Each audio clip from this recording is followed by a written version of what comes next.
Welcome back to Fix Me Master. If you've just installed Visual Studio Code and want to make it beginner-friendly, you're in the right place.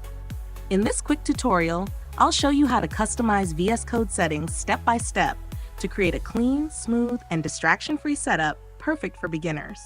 Let's dive in. Step 1. To get started, launch VS Code and press Ctrl. This opens up the Settings panel, where we'll customize everything. You can also access it from the top menu, File Preferences, Settings.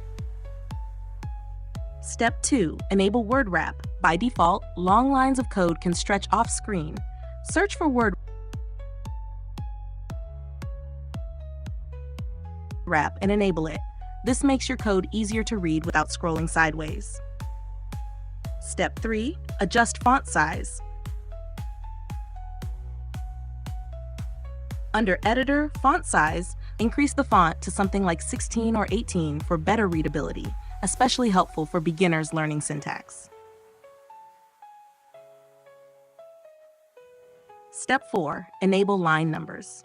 Line numbers help you follow along with tutorials or debug more easily. Make sure Editor line numbers is set to On or Relative. Step 5. Turn on autosave. To avoid losing your work, search for autosave and set it to After Delay. You can adjust the time if needed. This way, you won't have to manually press Ctrl+S every time. Step 6. Install a friendly theme. Go to the Extensions view by pressing Ctrl+Shift+X. Search for and install a clean theme like OneDark Pro or Monokai. A good theme makes coding easier on the eyes. Step 7. Install IntelliSense extensions. Search and install extensions like Python, Prettier, Code Formatter, Live Server. These tools provide autocomplete, formatting, and live preview for beginners working on projects. Step 8. Use the welcome page wisely. If you're still new, don't disable the welcome page yet. It offers quick links to popular guides and commands that can help you learn faster. And that's how you customize VS Code for a beginner-friendly setup.